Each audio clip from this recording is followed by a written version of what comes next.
Hi, welcome everyone. I'm Dr. Allison Kelly Hedgepath, joined by Dr. Dara Lee Lewis, and we'd like to welcome everyone to our monthly webinar series. And we are excited today to be talking about strength and stability. So let me introduce my good friends, Mike DeMille and Glenn Affrunti. Mike is a busy clinician, his doctorate in physical therapy, and also owner of Divergence Physical Therapy. And Glenn, also a very busy clinician with his physical therapy too, really are experts and have partnered with the Lown group to really broaden the way we think about assessing strength and stability in our patients. So welcome to both of you, and thank you for being here today. Thank you so much for having us. We're really excited. All right, so I'm always excited to talk about exercise, especially under the umbrella of cardiovascular health. So I'm going to share my screen just to kick off a few slides as to why our cardiology group really cares about strength and stability. So hopefully this is meaningful to everybody that's in the audience. So this is a brief outline of what we hope to cover today. I'm going to talk about why strength and stability is important to assess, and then I'm going to turn it over to Mike and Glenn to talk about how we measure this, how we apply it to the individual patient, and then we'll make sure to leave time for some Q&A. So if you do have questions, please type them into the chat, and Dara and I can help to feed those questions to Mike and Glenn. Okay, I just want to start by reminding everyone about the physical activity recommendations. This is something I think you've probably heard 20 times in the past year on our webinar, but is so important and really the cornerstone about how we think about the lifestyle approach to treating and preventing cardiovascular disease. So these are the American Heart Association, American College of Cardiology recommendations. These were published in 2013. There's an updated version of the United States Physical Activity recommendations that read very similar to this. Those came out in 2018. And then the World Health Organization have similar recommendations. That update was published in 2020 and all really highlight kind of the same idea. So we want our patients to be exercising moderate intensity, at least 150 minutes a week. To achieve the same health benefits of that, if you do participate in vigorous activity, you can get away with exercising less time, so only 75 minutes a week. In addition to the aerobic activity, though, is the strength training recommendation. And sometimes this piece gets forgotten about. So the official recommendations are for moderate to high intensity muscle strengthening activity, 2 sessions a week. So we hope that most of our patients do engage in this, but we wanted to really drill down on this. And so this whole webinar is really focusing on strength today. I'm going to show this schematic, which if you were able to join us last month, we spent the whole hour talking about cardiorespiratory fitness. If you were joining us, this is a repeat. If you haven't had a chance to watch that, it's housed on our website, and I would encourage everyone to watch that because it really was a nice discussion about why aerobic fitness matters. But if you look at this chart, it's plotting physical activity by our age. And what we want, I think, for ourselves and for our patients is to live well and live long. And so at some point as we age, our physical fitness level crosses the line that we're no longer able to live independently. And by exercising, we want to be on this top line, this trained line, where we push this out as long as possible, right? So we live into a very old age independently doing the things we want to do.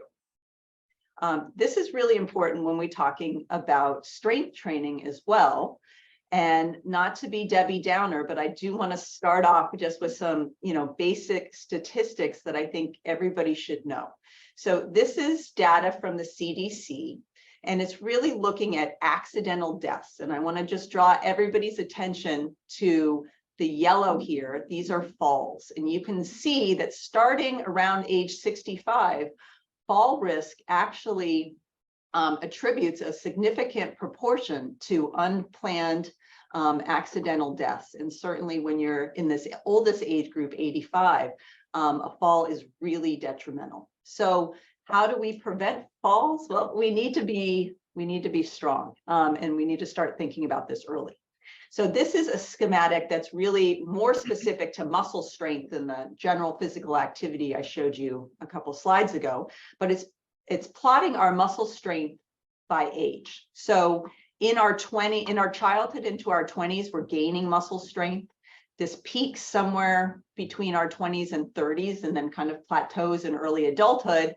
And then I'm sad to report that in our 40s, we start to see this slope taking a downward trajectory where we're actually losing muscle mass. And how steep this slope is really dependent on our activity, our functional status, and the amount of exercise we do.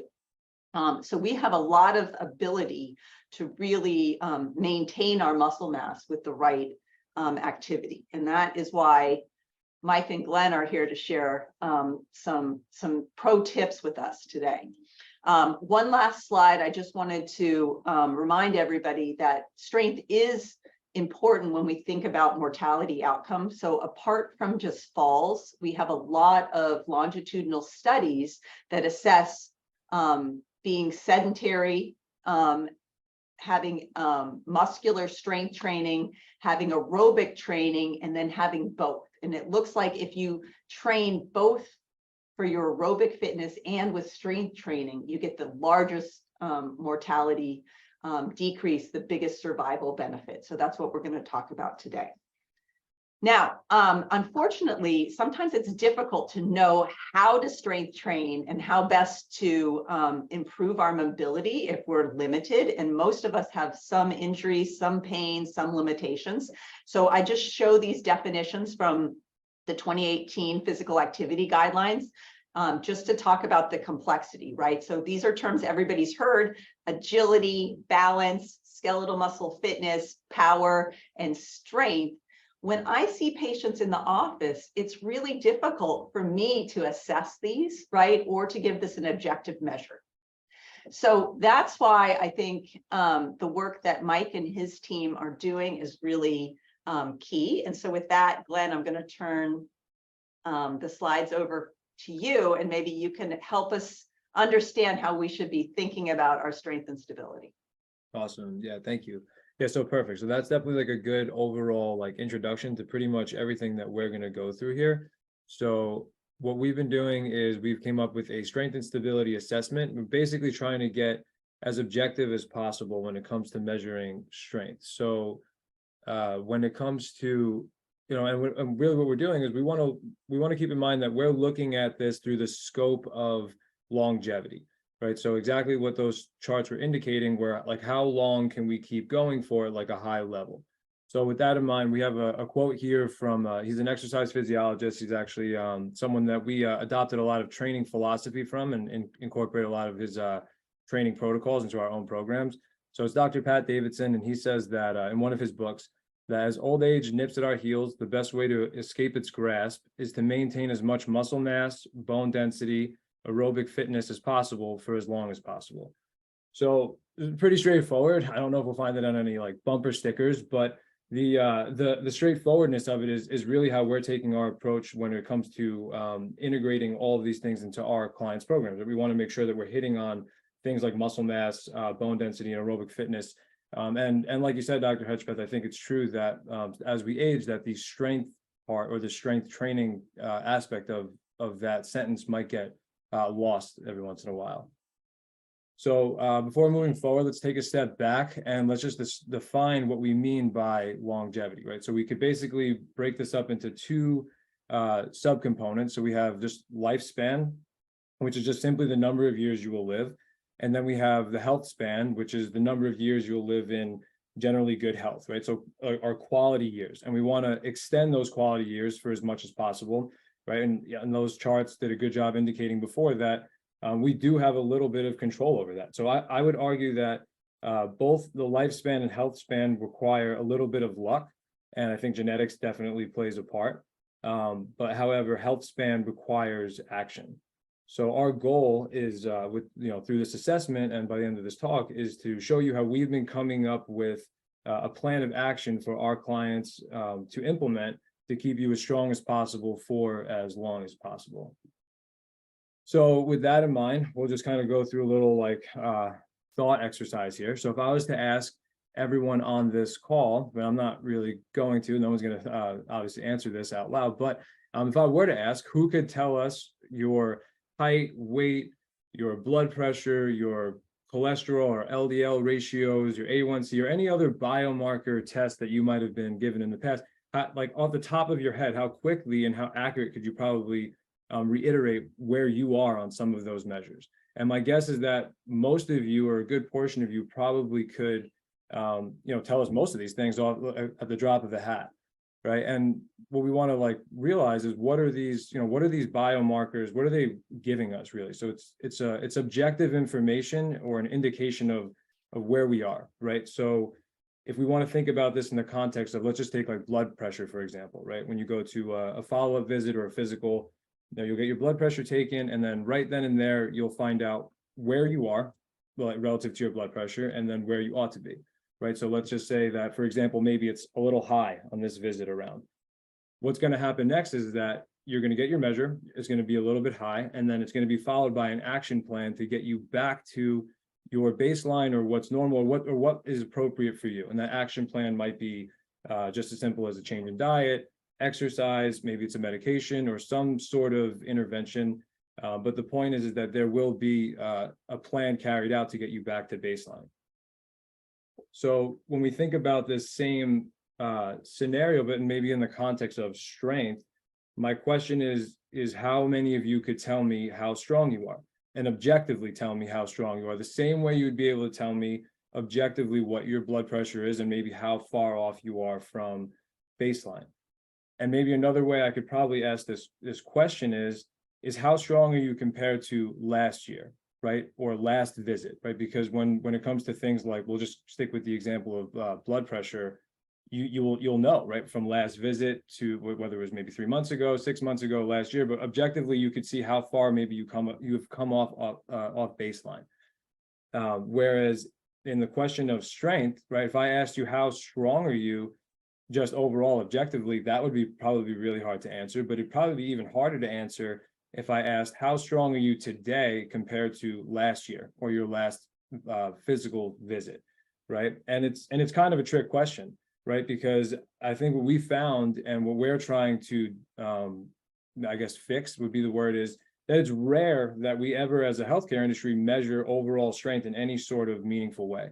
And that's despite the fact that we know that strength is an indicator of our overall performance and actually even a predictor of future events, which we'll get a little bit more into. But even already mentioned, going through those slides, we know that if we take action, that we could prolong our ability to perform way longer than I think previously thought. And despite knowing all that, we still have not come up with any real objective way to measure our strength and track it and kind of see where we are and where we maybe ought to be. And that's kind of the meat and potatoes, or what we're going to be going through for the rest of the presentation. So the question becomes: so how do we assess strength, or what are we actually looking at? So what we've done is we picked out 5 movements or 5 exercises that are basically, and we're going to put them in a cluster. And through the research, we found that they're associated with longevity and function. We're going to look at each of these for slightly different reasons. I guess it's important to note that one of these movements or one of these exercises by itself doesn't really tell us much. But as a cluster, we found that we've done a pretty good job of getting an idea of where somebody is in their overall strength and performance after taking them through this battery of an assessment. I think too, one thing that Glenn and I noticed as we went through physical therapy school was the way that they would define strength in terms of a biomechanical assessment didn't use the external load that was necessary to see these biochemical changes inside of our bodies that we need to see in order to increase our lifespan and in order to increase our health span. So for example, when you go through physical therapy school, you might use a TheraBand to test someone's strength. And those of you that have been to physical therapy might go from using the yellow band to using the red band, and then you graduate all the way to the black band. That screen, that assessment of strength can be arbitrary to the point where we're not meaningfully adding the amount of muscle or increasing the bone density in order to create the adaptations necessary to increase the lifespan. So when you go through physical therapy school and you kind of juxtapose that to someone who might be a personal trainers are looking at bench pressing and pull-ups and these maximum strength tests. So on the one end of the spectrum, you have this movement quality assessment that you might get from physical therapy school. And then you have this kind of gross one-size-fits-all strength assessment that you might get if you're a personal trainer. And what we're trying to do with this assessment is give someone a tool who might not be, the 5 times a week exerciser who's exercised their entire lives, and might have had some pain in their history. They might even have some chronic pain, and give them a tool that feels very usable so that they can perform the same loaded moves that someone would need to do that would be completely necessary in order to increase the span of your life, increase the muscle mass that you have on you, decrease the risk of metabolic disease, all the things that we know are necessary to live a long and happy life. We tried to create the perfect assessment using all of the movements necessary in order to make that happen. Okay, perfect. Yeah. So right. So hitting on Mike's point is there's not a lot of things that even in PT school that they teach you to look at everything kind of all together on almost under like the same umbrella. So I just wanted to quickly show everybody like basically, so that these are the 5 movements that I had just gone through here. Right. And this is kind of how we organize it in our documentation, is that we'll put each movement into its own category. And then if you just take note up here, we have our client here, his weight and his height. The weight's is what you want to pay attention to, because we're going to base off all of these movements, and we're going to have Mr. Mike Backhurts lift a percentage of his body weight through each movement. And then depending on what he's able to perform and what he's able to lift, we'll give him a value. And then we're going to take notes on how well he was able to execute those movements. So trying to put everything together, not just how strong he is and like how much weight he could lift, but how well does he do so, and what are some of the things that maybe he runs into while doing so. And we'll go through this at the end a little bit more, where I have this filled out, and I think we'll bring a little bit more light to it, or more context of exactly how this works. But this is just how we start to organize it. So generally speaking too, I'll hop back because I just have one point. Generally speaking too, we know exercises that exist in the gym, and maybe you've been on machines before in the gym, but what we really wanted to create was a numeric scale from 0 to 3 that we can use to accurately assess someone's risk based on the research and based on hundreds and thousands of case studies that we've seen in our physical therapy clinic and gym. So what you might not know is how much external load would you need to be able to use in a lunge to have an accurate predictor of the health of your quadricep muscle, your hamstring muscle, your glute muscle, and then the bone density of your femur itself, knowing that femoral fractures are one of the biggest risks for issues with longevity as we get into our 70s and 80s. Same thing goes for a pull down. Our lat muscles are humerus bones. Same thing definitely goes for a deadlift. If any of you have ever done an osteoporosis screen where they're doing an x-ray to look at the bone density of your spine and bone density of your femurs themselves, a deadlift can be a fantastic exercise to safely load the spine and the femurs. And we need to be able to have a starting point to give us a direction of how heavy those deadlifts might need to be and through what range of motion, and how to safely load that exercise, and what mechanical variables to look for so that you're not going to injure yourself. Same thing goes for a push-up, and then same thing definitely goes for a loaded carry, which is a very good assessment of grip strength.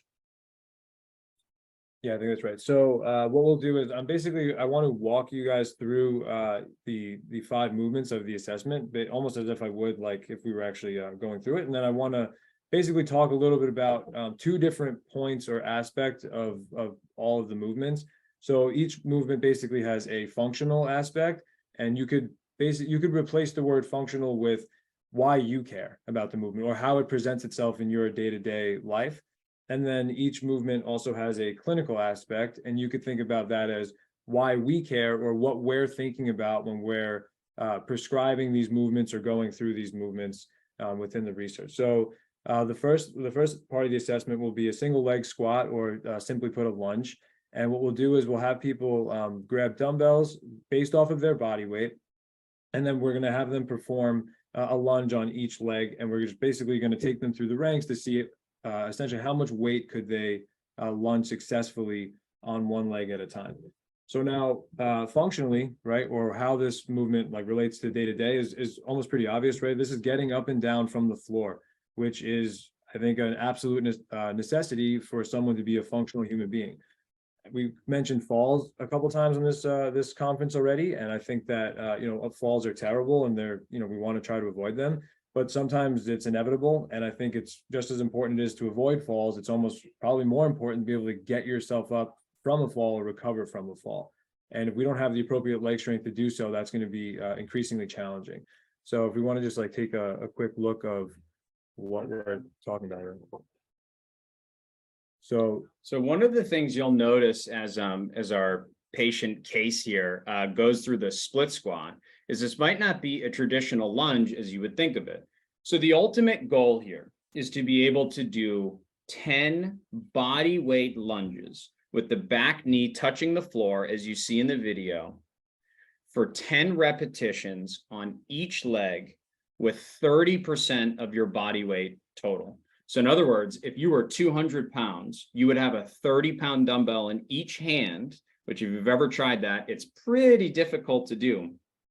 And when you can safely do 10 of those lunges on each leg with the 30-pounder in each hand, that's when we think that you are pretty good from a risk standpoint in terms of us not being worried about you fracturing a bone or you having the good metabolic muscle mass on you that you need in order to be in good enough safe shape.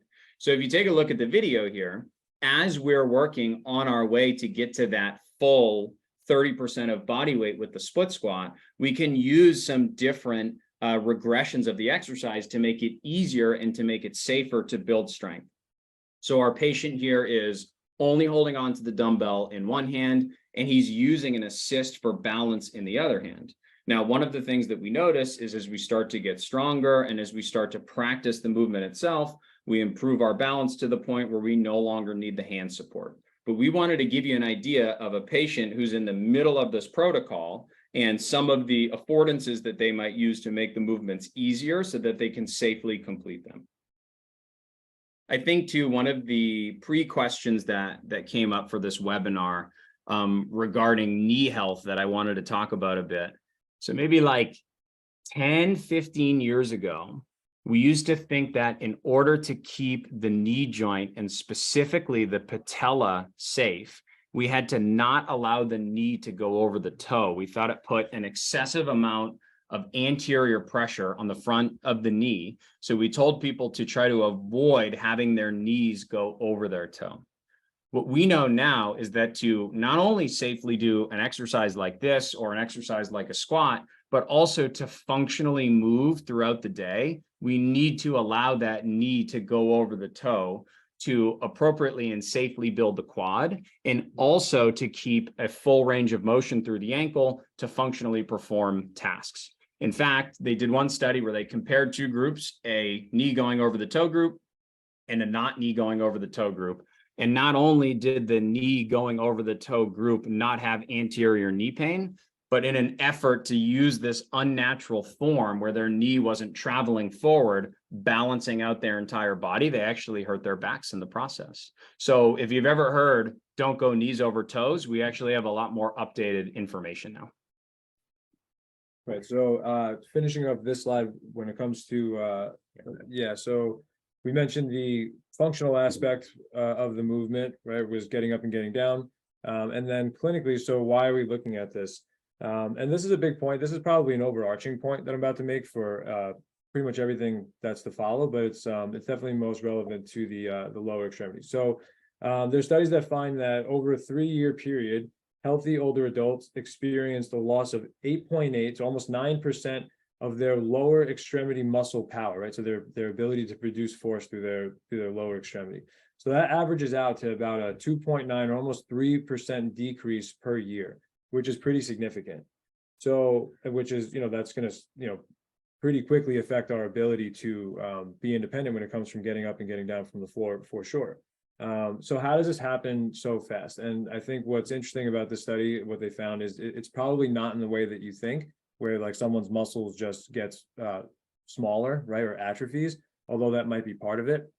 What they found was a more significant detriment was that their neuromuscular activation decreased. So basically your nerves have to innervate your muscles, right? And it's going to send a signal from your brain and your spinal cord when you go to contract, or, I'm flexing my bicep.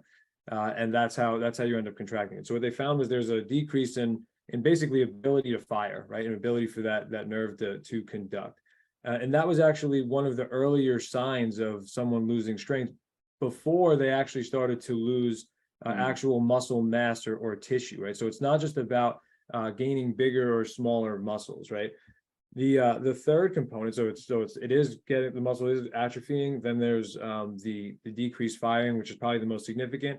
But then the third thing that we see as we go through life is that there's an increased intramuscular adipose tissue, so just fat tissue. You could think about like marbling of a steak, right, where there's a little bit more, there's a mix of more fat content than there was previously compared to the muscle content, which is also going to inhibit our ability to contract and produce force.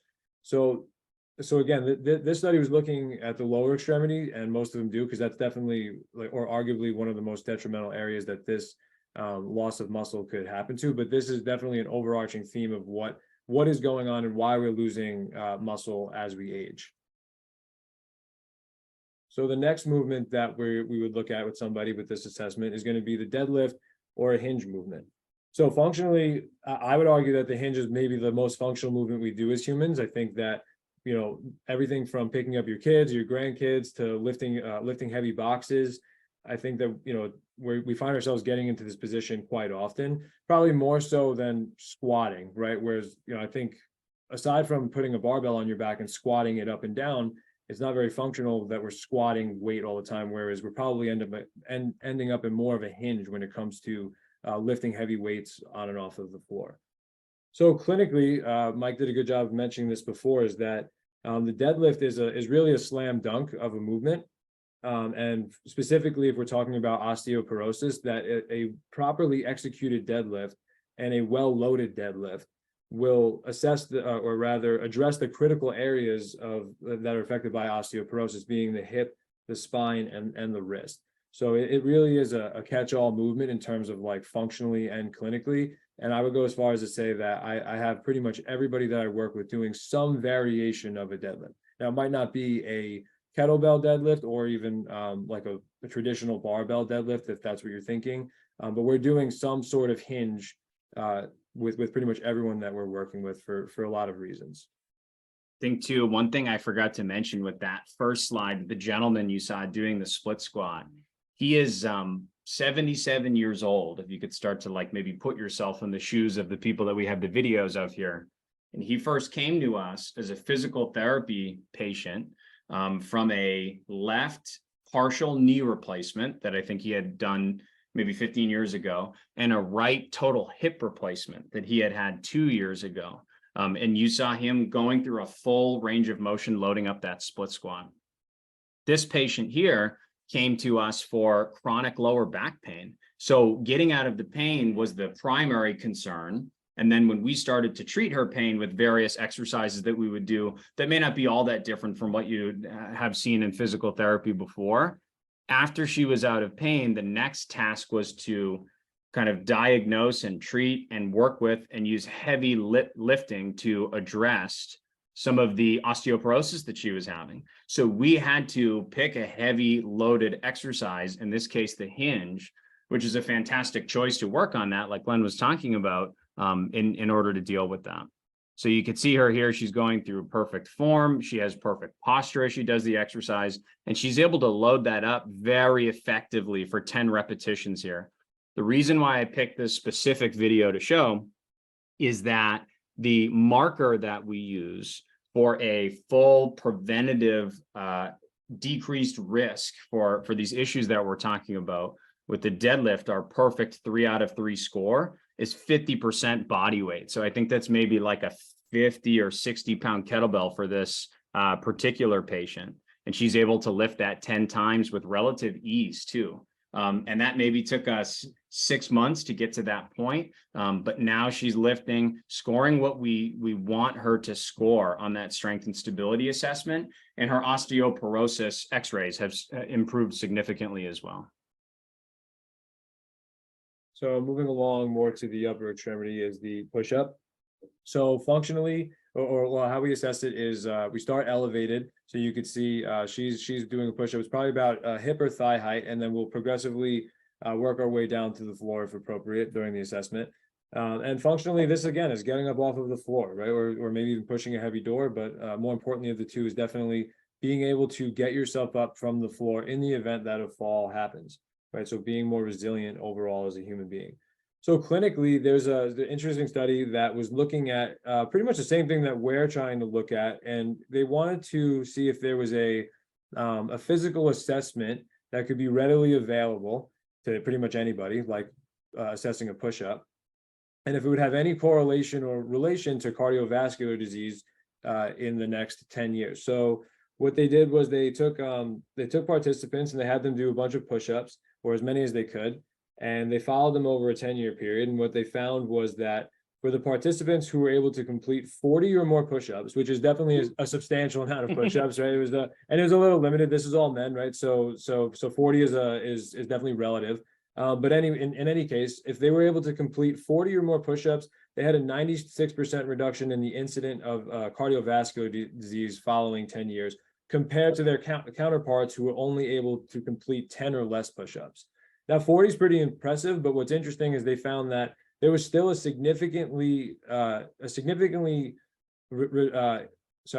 was for anyone who was able to complete just 11 or more push-ups. So basically, if you broke out of that 10 push-up category, you were still significantly reduced for cardiovascular disease following the next 10 years. So for our patient here, again, someone with chronic pain that's been through physical therapy for years, and we finally got them back to a kind of smart and loaded strength conditioning program. This is a patient that had frozen shoulder, if any of you have dealt with frozen shoulder, and through a series of rehab exercises and manual therapy and conservative treatment, now we have her back to a full weight training program. So typically I'd say especially for our men, but also for everyone, the goal here, as Glenn outlined, is to do 10 body weight push-ups from the floor. So you can see this patient here working her way towards the floor. And these are, I think she did about 10 in this set, but we only have maybe 6 of them on video. These are a few excellent push-ups from an elevated surface, which we'll use to start to progress someone down to the floor as they go through a strength training program. Okay, so moving along to our pull down assessment. So functionally, we're just looking here are we able to overhead reach? Are we able to, or do we have full shoulder mobility and function of our shoulder? Because what we see is that over time that we start to get a little more rounded through the shoulders and forward posture, and that may start to limit our overall shoulder mobility and overhead mobility as well. Right. So what we'll have someone do is we'll set them up on the pull down, and we'll either go overhead, or I'm going pretty much semi overhead here, and then we'll load this up accordingly to their body weight. Again, can be a difficult exercise for someone depending on their mobility restrictions. But one of the things that we try to work on, at least here at Divergence, and a lot of you probably have on your own or with a guided movement professional in the past, is to get that full overhead motion that you would need for a lot of your functional tasks. And then you have to tackle the separate issue of loading that functional movement up with enough external resistance so that you're starting to create the bone density changes, the muscle hypertrophy changes that we need in order to address the health span and lifespan issues that we've mentioned previously. So the score that we normally look at for this pull down, if you think about a body weight pull-up, if I were to do a pull-up, bringing my chest to a bar with my own body weight, that'd obviously be 100% of my body weight. This is the goal that we're looking for to get a perfect 3 out of 3 score is 50% of body weight. And again, this seems to be, this seems to be a pretty good indicator of people that are able to start to avoid osteoporosis or even start to increase their bone density, and people that have enough muscle mass on their frame to be at a pretty good decreased risk, given that their nutrition and sleep and all of those other qualities are in check for metabolic related diseases as they relate to muscle mass.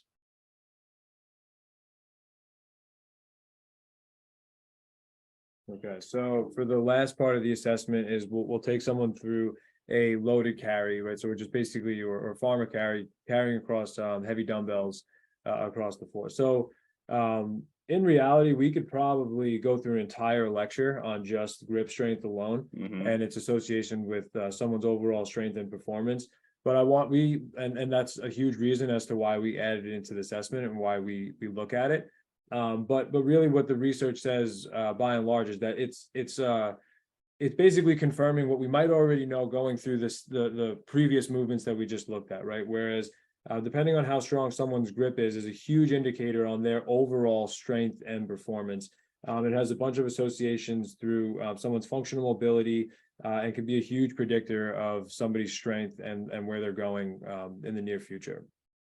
There's multiple studies that show that people with lower functional mobility had a strong correlation with their lower grip strength, right? So again, that's just being, or talking about being independent, right? Or being functional as a human being.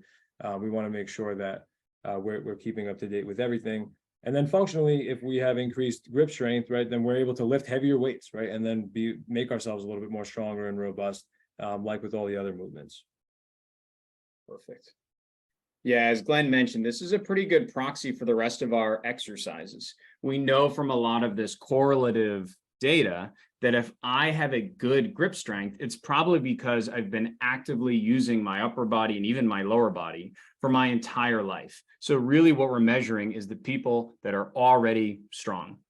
For this particular assessment, if for whatever reason, maybe you've had an injury, maybe exercise was never your thing, maybe you were intimidated by it, the people that would benefit from this scale in particular are the people that might not be so strong. So we have to put those people on a smart strength training program in order to not only increase the strength of these exercises, but to increase all of the risk-related variables that we've been talking about. Okay, so that's pretty much walking through the assessment. So at the end of it, what we'll do is we'll put in all of the data and everything that we gathered, right? So for Mike here, he was able to perform split squats with 10% of his body weight. We forgot to note how well he did there. I'm sure he crushed it. So then moving right along, like he was able to get a full score for the pull down, right, with 50% of his body weight, but we noticed he had a little bit of shoulder pain at the top of the movement. The deadlift, he was unable to complete for a couple of reasons. One, he wasn't able to get into a full hinge, and his lower back was bothering him, and he confided that that's something that he's been dealing with for quite a bit of time, is some recurrent low back pain. For his push-ups, he did pretty well. He was able to get down all the way to knee height, so basically our last stop before the floor. But again, he had right shoulder pain when he was coming out of that push-up position. With the carries, he did pretty well again. He almost got a full score here. He was able to carry a full 140 pounds between both hands. He felt he was able to complete it, but he felt a little bit of pain in his lower back. So overall, we gave him a score of an 8 here out of 15.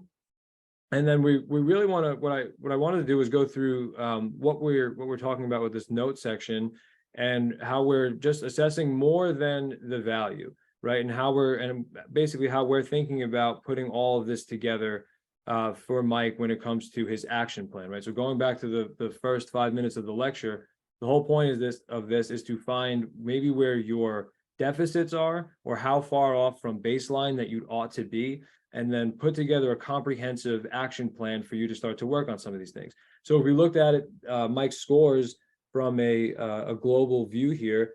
He did pretty well relatively on his upper extremity exercises, right? But then he scored a lot lower on the lower extremity exercises. And then we have Then he has a little bit of right shoulder pain and a little bit of low back pain that we want to make sure we're addressing too. So Mike would benefit from a little bit of physical therapy based on his right shoulder and his inability to go overhead, as well as his low back pain and restoring his hinge pattern. He would also benefit from 2 to 3 times a week of strength and conditioning with an emphasis on his lower extremities, right? So those are the big low-hanging fruit things that we want to address with someone like Mike when he comes in. We don't want to just give him, a set of dumbbells and say, have at it. We want to make sure that we're addressing all of these specific things that he's been dealing with for a little while. Okay, so to add on to that, so strength versus movement quality. So basically, exactly what I was just talking about, that numbers aren't everything. We're not just looking at someone's raw score or how strong they are, and then again, just giving them a bunch of weights and saying, go get yourself stronger. The strength is really only one aspect of what we're actually looking at, what we're assessing. In case in point, there's been several people who've actually come in here and did pretty well, maybe not perfect scores, but they did pretty well on the assessment. But at the same time, they had complaints of having pain whenever they lifted or whenever they were consistently training. There was always this nagging back pain that they couldn't really shake, or would always seem to come on whenever they really got into things and started lifting weights. Or same could be said for something with like a shoulder pain or a chronic shoulder issue. So our job is to make sure that we're restoring and maintaining movement, right? Because we want to avoid any avoidable setbacks in order to keep you training and keep you in the gym, right? Because if we're not actively working on building muscle, then we're pretty much actively losing it, as shown in the research. So again, putting it all together here. So 9 times out of 10, one of the first things we want to do is restore someone's movement options. So all of those movements that we went through, you could think of them as patterns, right? So the lunge pattern, the hinge pattern, the overhead pattern, or the pressing pattern, right? These are all like functional patterns that we have to be able to own and operate in order to be functional humans throughout the day. But what we see is over time, we fall into these compensations, or maybe there is a weakness or a discrepancy. Then we start to lose our movement patterns, right? Where it's harder to get up and down from the floor. And it's not just a strength thing, right? It's the fact that we've fallen out of or off baseline from a functional hinge pattern or lunge pattern. So more often than not, that's one of the first things that we're working on with people is restoring their movement options, right? So we want to make sure that they're moving well. And then we want to get them to lift more, right? And that lift more there is actually a play on or a reference to a research study or a protocol that's targeted towards osteoporosis, where we're lifting heavy weights in order to combat the effects of osteoporosis. But more or less, we're doing this with everybody, right? Osteoporosis or not, we want people to lift more. We want people to lift heavy to their capacity and progressively build them up. And then lastly, we want them to move often, right? So we want to make sure we're doing this not just often, but consistently. I think consistently is probably the bigger of the key words there. So we want to come up with a schedule and an action plan, and then even home exercises if need be, in order to bridge the gap in between sessions, to making sure that you're going through your action plan in a comprehensive way. Okay, so lastly, basically summarizing everything we went through, we need to be proactive, right? If we're going back to the first slide, talking about health span, then going back to some of Dr. Hedgepeth's slides, if we're not being proactive about these things, then they're gonna catch us in the long run. But I think the optimistic way to look at it is that we actually do have the ability to own our own future, right? We could actually be proactive and make changes as long as we're doing it objectively. And then the biggest takeaway too is that we're not being objective, right? As a healthcare system, like knowing all of these things, like all of these research articles, I barely scratched the surface of what some of the research is saying, right, based on the your strength and your performance and some of these assessments. Those are, there's a million articles out there all saying the same thing, and yet we're still not tracking this as objectively as we could be in order to be effective when it comes to implementing that action plan. And then lastly, like I've said multiple times already, that if we're not actively building strength, then we are actively losing it. There really is no middle that we could rest at. We're either moving in one direction versus the other. Amazing. I think that's perfect. I don't even have anything to add, but I see that we have a ton of questions, which is great. I was hoping we were going to have a lot of questions. So maybe the best way to do this is if I just open up the Q&A tab and we go through these one by one, if that works for everyone. Allison, you're muted.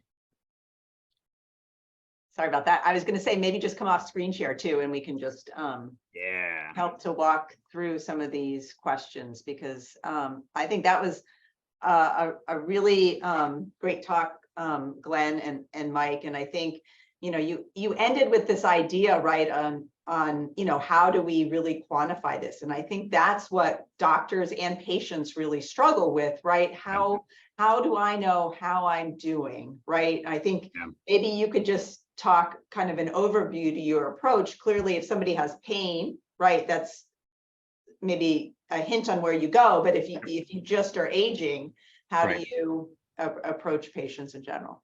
Yeah, so those 5 exercises basically make up an entire full body approach that would attack every single joint and every basic movement that you would need in your body to build full body strength.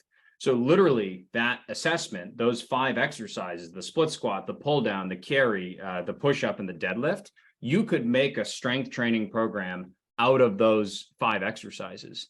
Generally speaking, I like to do a sub-maximal weight of the highest score that you could possibly get on those 5 exercises and take about 70 to 80% of that weight. So if I can do the 30 pound in each hand for 10 on each leg with the split squat, I would take maybe a 15, a 20, or a 25, and I would try to do 3 sets of 8 to 12 on the split squat.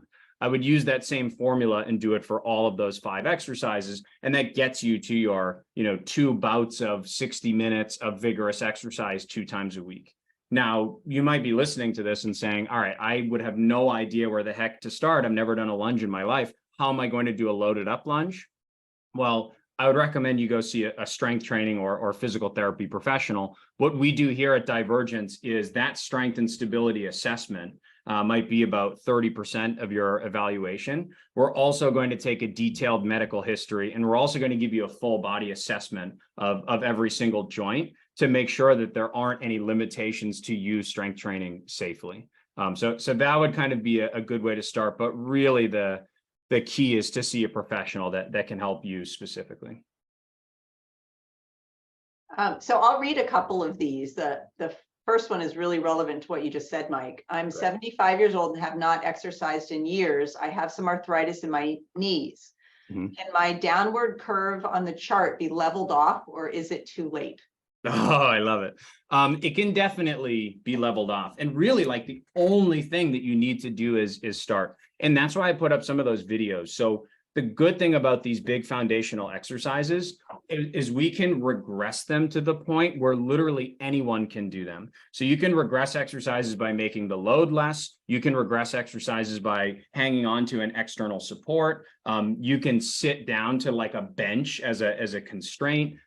You can lessen the reps, like you can decrease the demand for balance. There's all these things that you can do in order to just start to work your muscles to create the foundation for more strength training. So if you're intimidated by these exercises and think that you wouldn't be able to safely perform them, you can regress these to the point where you're still getting a maximal workout for you, which might not even be, scoring a 1 or a 2 or a 3 on these moves that we just put up. But the key is, once you start to increase muscle mass, increase bone density, challenge your axial skeleton with whatever that means for you, that's when you can start to make progress. I think to add just quickly onto that point, that when we're saying we want to be objective with people, it's the point of this assessment, any assessment, is to see where someone is at and then meet them there. So it's not that I don't want anyone to walk away from this thinking like, oh, I can't do a deadlift, I can't do a lunge, I've never done those things, so I just fall off, like I'm not even meeting the barrier to entry. Rather, it's,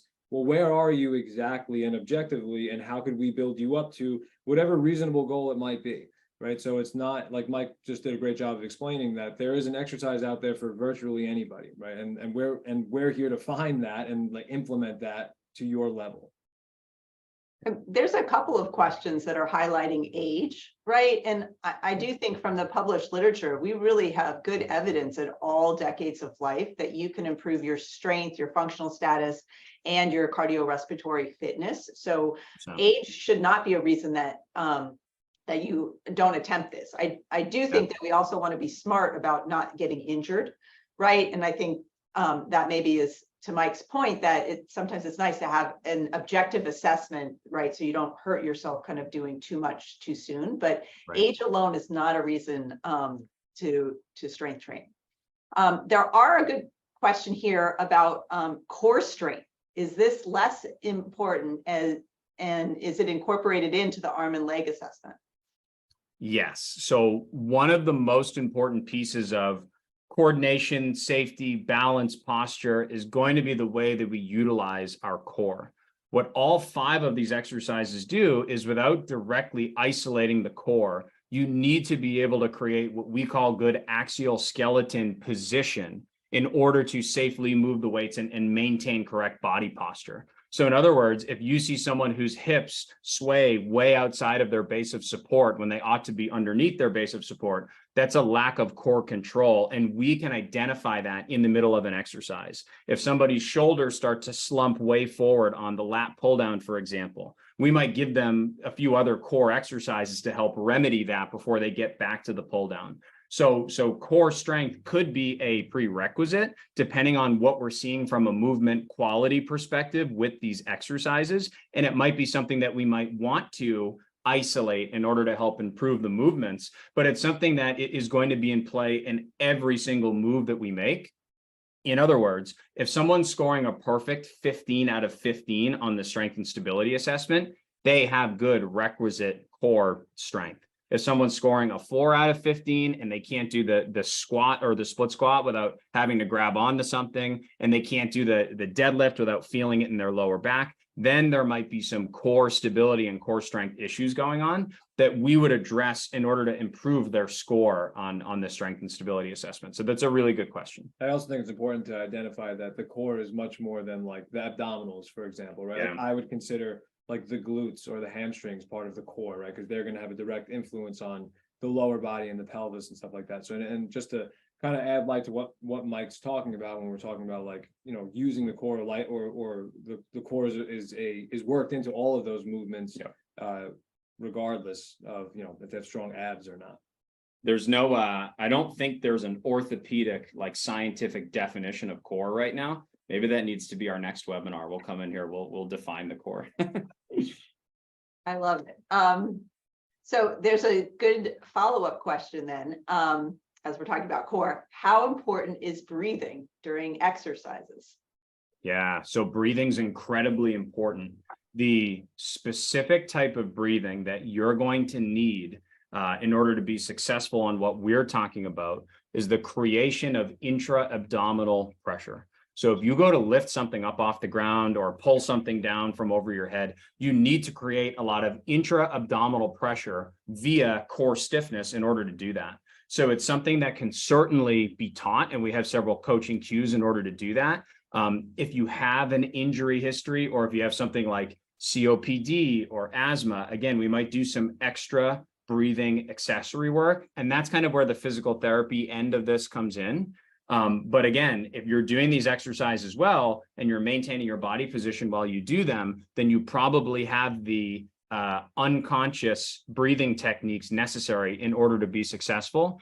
But we do see people who struggle with it all the time, and that might be their limiting factor in terms of why they're not performing the exercise as well. So one thing that's kind of cool is if technique is the issue, whether it's core stability or breathing strategies, and we can implement an intervention, you know, almost during the session. If someone doesn't know how to do the moves well, then you can see someone score double in whatever, 2 minutes. What's a little bit different than that is the bone density that we have, the muscle mass that we have, and those might be variables that take 6, 12, 18 months. Those might take a longer period of time, but there also is like a technique movement quality piece, which, as Glenn talked about in the presentation, would be the building blocks in order to allow someone to engage in a strength training program safely.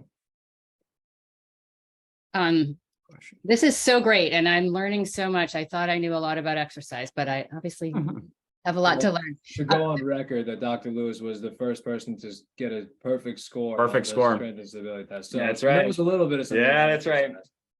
Well, I think because you never tested Dr. Kelly Hedgepath, because she probably would have blown it out of the Because I was the old lady, guinea pig doing this. Oh, And I yes. will state that you guys are pros. I felt very safe. I felt like you were making sure I did things correctly. And so, yeah, no, there's no question that the functional movement, it's a new concept, that it's not just that we want to look buff and be strong. It's that we want to be able to pick our grandkids up and put our suitcase in the overhead compartment, right? Those things, we can't take it for granted that just because we could do that when we were 30, that we'll be able to do it as we get older. So I love that. Use it or lose it, right? That's exactly right. There's, I do want to read some of these. There's excellent questions in here. Clearly you're advocating high weight, low reps rather than low weight, high reps. Can you say more on that?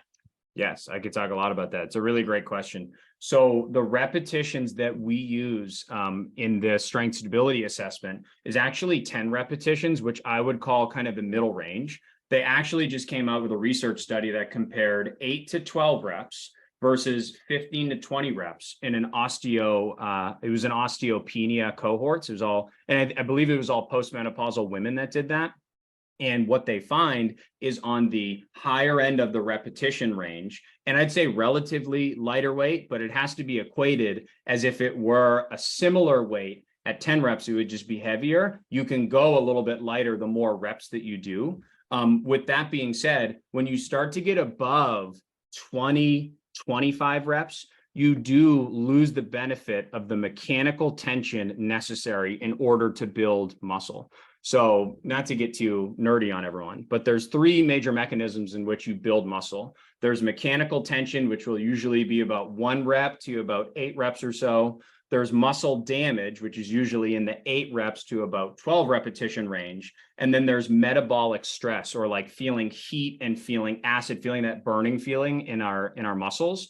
That's about 12 reps to like 20 to 25, like I was just talking about. You can build muscle anywhere within that range. And with our patients and clients in particular, we do exercise them within that range. Now, that's in order to build muscle. If you're specifically trying to build bone density, you do need the tension that your bones are creating against that external load. That's when you start to see lower reps. Like the Lift More protocol that Glenn mentioned, for example, that was 5 sets of 5 repetitions that those participants did. And that's on the lower range. So we usually work somewhere in the middle there. I'd say the general principle is that you have to be an equal amount of fatigued. You have to be about 80, 85% to your failure, regardless of how heavy or how light the weight is. But as you can imagine, I can't be doing sets of like 80 body weight split squats to get to that 80% of failure. It just, it wouldn't be like reasonable from a time standpoint. Okay, got it. Thank you. And maybe I'll just clarify there, because a lot of our patients, I think I've referred you a number of patients for the actual diagnosis of osteopenia or osteoporosis, right? So, Yep. And you mentioned that a few times when you're thinking about bone health, it's really correlated well to your muscle mass, right? So we Yep. have to be putting, enough muscle on, right? Gaining strength to really be affecting the bone. And certainly if you're thinking about lifting for osteopenia or osteoporosis, it really needs to be in a supervised environment because you are pushing the weight. So that's where you need somebody that is trained to make sure you don't have injury.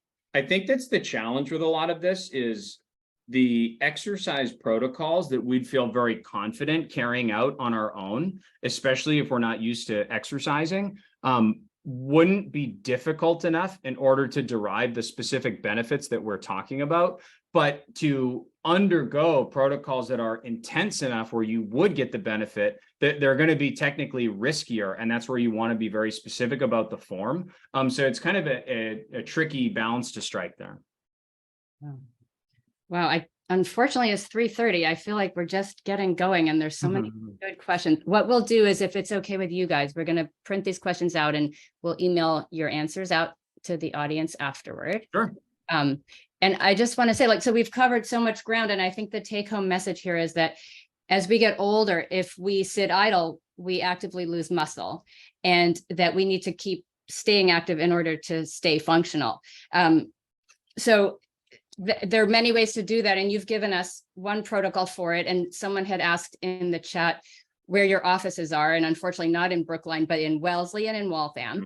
And you guys do this. And if somebody wanted to find someone closer to home or had their own personal trainer or physical therapist, could they use your protocols and those assessments and sort of adapt it to do this closer to home? Yeah, so right now we're doing virtual sessions with people. Glenn and I are in the process of working on an at-home strength and stability protocol that we at Divergence have made ourselves. Also to, a lot of times people will come in for one session at Divergence, even if they have to travel or call in virtually. And sometimes we can use our network to identify an adequate trainer that we trust that might be in Western Mass or Cape Cod or the North Shore. So plenty of options there. Perfect. And I do think the key is to find someone who's experienced and knowledgeable, because this isn't really something that we can do on our own. It's someone needs to watch how you do it, watch that your movements are safe, and to prevent injury, which is such a risk for all of us, especially as we get older, we need somebody to help us do it safely. That's right. So thank you. And I'm going to end on a question that's actually going to segue into our next webinar, which is how does diet factor into building strength, specifically protein and protein supplements? And we're not going to answer that one today, because our next webinar, which is July 17th, we're going to have Erin DeMille, and last name DeMille happens to be I know her. You know her pretty well. And she's done a couple webinars for us before, and she's going to talk specifically about the role of protein, especially as it applies to building muscle and strength. So I want to thank you guys so much for helping us to stay strong and functional.